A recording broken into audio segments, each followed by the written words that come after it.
nagsimba ka nga nung Sunday, pero nung Monday, okay ka pa ba? Ganyan kasi yung nangyari sa akin the whole week this week. Parang nung Sunday, napaka-busy ka sa church. Nag-serve pa ako, nag-worship. Talagang super filled ka by the Holy Spirit nung Sunday. Pero come Monday morning, gumising ako sa worries ng bills, sa worries ng life. So sabi ko kay Lord, Lord, bakit ganito? Parang napaka-fake ko naman na Kristiyano kung ganito.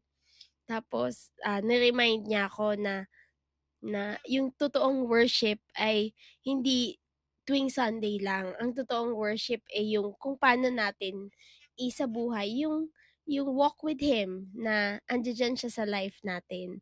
So, nag-worship ako, tapos sinurrender ko sa Kanya yun. Although mahirap, meron pa ding parang kirot ng worry, pero in Jesus' name, kinast ko yun sa Kanya. So, I lived hour by hour praying for him kung ano man yung nasa thoughts ng isip ko. Kasi mind you, nawalan ako ng 6-digit income this January. Tapos, ngayon, may business ako with my assistants. Kailangan ko sila syempreng mapasweldo. So, paano yun kung yung aking source of income is gipit? Paano ko masusustain yung mga assistants ko with this business kung wala din ako? So sabi ko, Lord, super out of character mo kung ang gagawin ko is kukunin ko, I will take away their job from them, which is a part of their income as a household or as a family. Kasi ilang families din yun. So sabi ko, Lord, you are a generous and loving God and you are our provider. So ikaw po yung sustain sa amin, mag-sustain sa kanila for this the next few months na wala akong income na maayos. So sabi ko, Lord, I will surrender this to you. Pero it's not easy, my dear friends. It's always a constant surrender. Hindi siya isang surrender lang, okay ka na, la ka na sa life. No.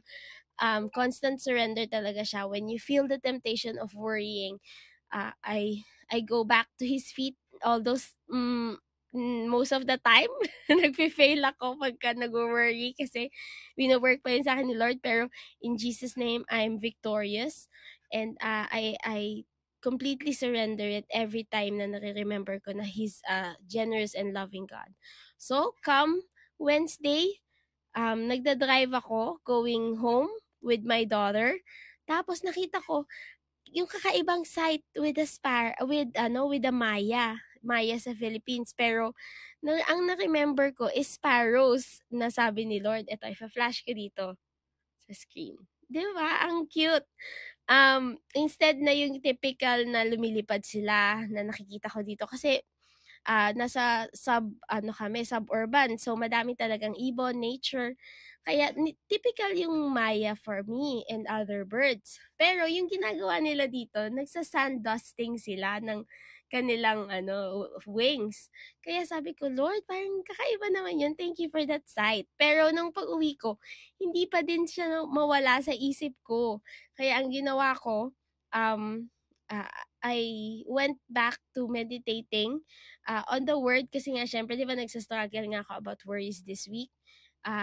That time, so ang ginawa ko I went back to the word tapos sabi ko sparrows, sparrows. May naalala kong verse na yun eh. Sinearch ko siya sa Google. Tapos nakuha ko yung verse na remember ko, which is Matthew 6:26. 6 verse 26. Sabi dito ni Lord, look at the birds, 'di ba? Sabi ni Lord, look at the birds. They don't plant or harvest or store food in barns, for your heavenly Father feeds them.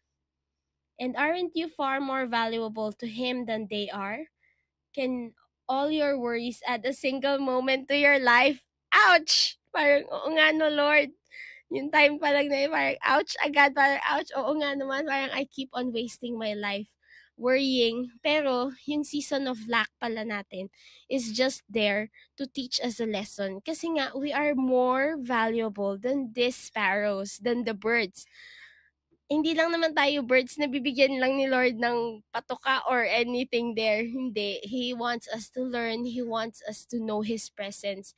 He wants us that to know that He is the source and the provider of our family, of our lives. And hindi yung job na meron tayo.